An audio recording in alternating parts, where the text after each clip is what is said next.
Assalamualaikum warahmatullahi wabarakatuh. Pemirsa Hasanah, air, tanah, dan udara merupakan unsur penting dalam kehidupan manusia di dunia. Allah Subhanahu wa Ta'ala menceritakan proses penciptaan alam semesta dalam Al-Quran, menciptakan langit dan bumi selama 6 hari. Sungguh, Tuhanmu adalah Allah yang menciptakan langit dan bumi dalam 6 masa. Lalu Dia bersemayam di atas ars. Dia menutupkan malam kepada siang yang mengikutinya dengan cepat. Dia ciptakan matahari, bulan, dan bintang-bintang tunduk kepada perintahnya. Ingatlah, segala penciptaan dan urusan menjadi haknya. Maha suci Allah, Tuhan seluruh alam. Quran Surah Al-A'raf ayat 54. Salah satu tanaman yang paling erat dengan kehidupan adalah padi. Beras menjadi produk hasil pertanian yang paling digemari masyarakat Indonesia, dan nasi menjadi makanan pokok bagi beberapa negara di Asia. Ada berbagai gangguan kesehatan yang disebabkan oleh kadar gula berlebih dalam darah disebabkan mengkonsumsi nasi. Ada caranya loh agar nasi mempunyai kadar gula yang rendah. Nah, kalau air sudah mendidih seperti ini, tambahkan 1 sendok teh virgin coconut oil atau minyak kelapa yang jernih. Memasak nasi dengan campuran minyak kelapa dapat mengurangi kandungan kalori dalam nasi. Setelah matang, nasi ditutup dengan kain bersih, lalu tunggu hingga dingin. Nasi dapat dipanaskan kembali jika ingin dimakan. Insya Allah, kandungan gula dalam nasi bisa berkurang hingga 60%, lebih turun dibanding dimasak dengan cara biasa. Berdasarkan penelitian dari University of South Australia, tanah sebagai media tanam untuk padi ternyata juga digunakan sebagai penyembuhan penyakit.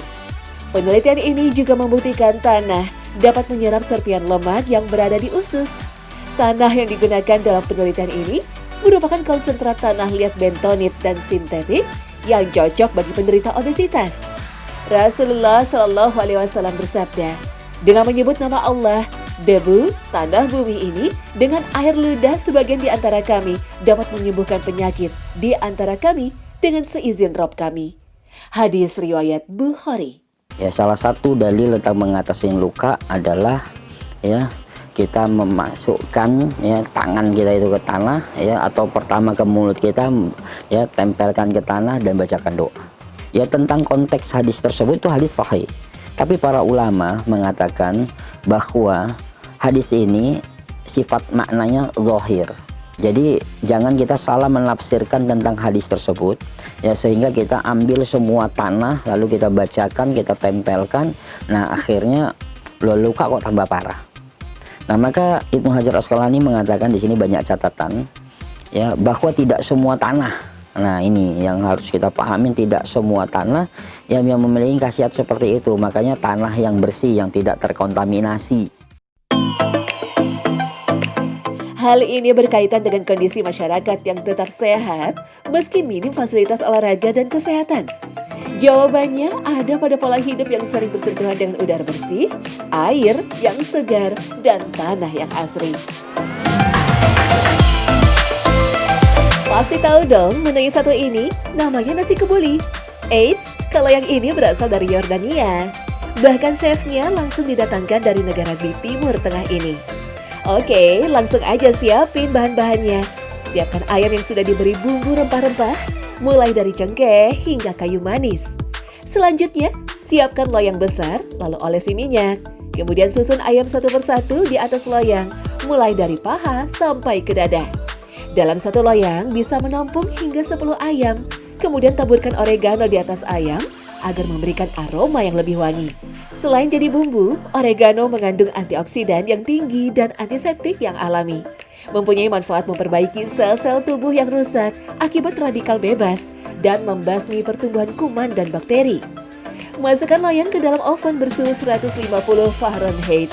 Tunggu selama 1,5 jam. Nah, aromanya sudah mewangi nih. Langsung aja diangkat.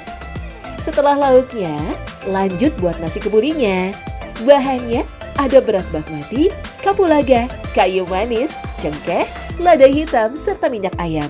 Masak dengan air, juga rempah-rempahnya ya. Kemudian masukkan beras basmatinya, masak sampai setengah matang. Satukan minyak ayam dengan arang ke dalam tungku nasi yang setengah masak agar menambah aroma rempah pada nasinya. Selanjutnya, nasi kebuli diaduk dan siap disajikan. Aroma rempah-rempahnya menggugah selera. Nah, bagi yang suka pedas, bisa tambahkan sambal seperti ini. Tekstur dagingnya renyah di mulut dan nasi kebulinya bikin ketagihan. Sedap!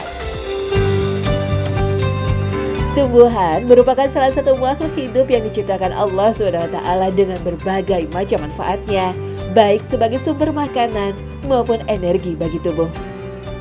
Sungguh, Allah yang menumbuhkan butir padi-padian dan biji kurma. Dia mengeluarkan yang hidup dari yang mati dan mengeluarkan yang mati dari yang hidup. Itulah kekuasaan Allah, maka mengapa kamu masih berpaling? Quran Surah Al-An'am ayat 95.